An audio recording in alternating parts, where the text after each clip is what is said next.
To me, this is a travesty to the sport because we go out there on the field and we play the game. And regardless of whether it looks good at the quarterback position, regardless of whether we win with offense, whether we win with defense, the name of the game is to win.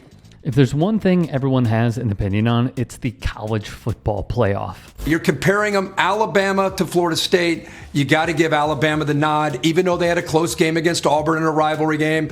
They beat Georgia on a neutral site, and Georgia was the team, and Alabama just beat them. You cannot take Alabama out of this. They have to be in, and I think the committee did a great job. Let me throw this possibility out there. When the NFL season ends, let all the teams play all 17 of their games, and then I'm going to put together a committee. Former coaches, Rex Ryan, Mike Shanahan, Bill Parcells, Marv Levy, 98 years old, God bless him, still out there. You guys know football? You know a lot about football. A little bit. So why don't you decide which 14 teams will wind up getting in? You decide which the 14 best are, because you know football way better. What does it matter what happened on the field? Maybe the system's broken. Just put them all in. The system stinks, is the point. The system is dead wrong. Where even hosts on the same network have wildly different opinions. We're heartbroken, devastated, and I'm sure there is a lot of anger in Tallahassee as a result of this. Just a terribly unfortunate set of circumstances. The biggest story is the undefeated Florida State Seminoles not getting in.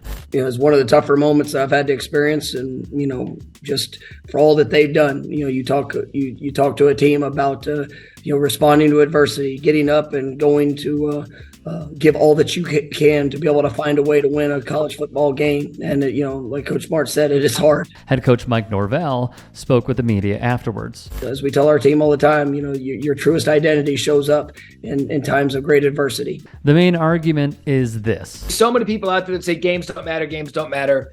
Florida State, here are the facts.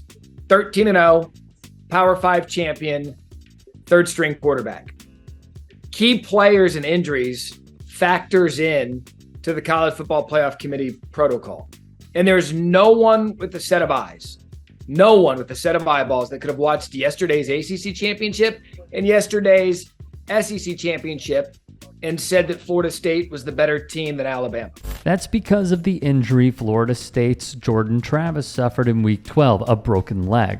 He even felt he had to apologize for going down with the injury and wished it happened sooner. Norvell would add more fuel to the anger from FSU. I am disgusted and infuriated with the committee's decision today to have what was earned on the field taken away because a small group of people decided they knew better than the results of the game, Norvell said. What is the point of playing games? Do you tell players it's okay to quit if someone goes down? Do you not play a senior on senior day for fear of injury? Where is the motivation to schedule challenging non-conference games? We are not only an undefeated Power 5 conference champ, but we also played 2 Power 5 non-conference games away from home and won both of them.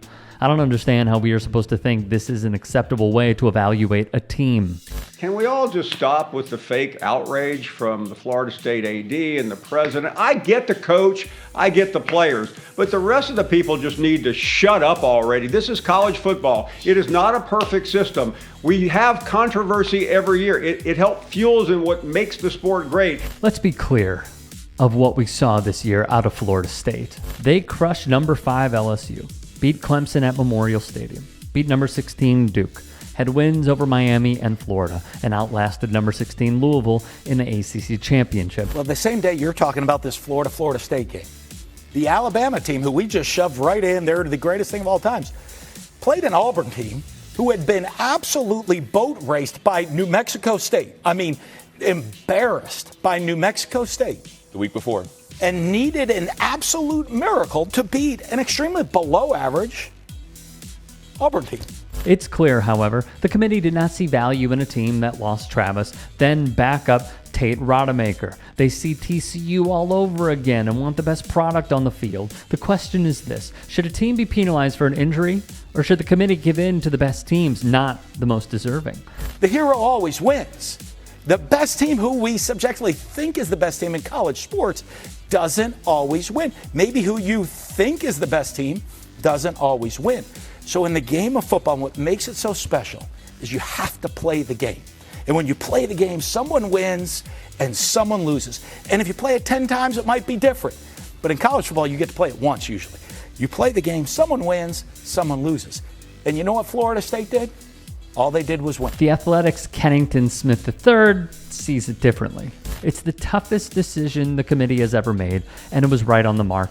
Of the selected playoff teams, and Florida State, Alabama has the most wins of teams ranked in the final rankings with 4.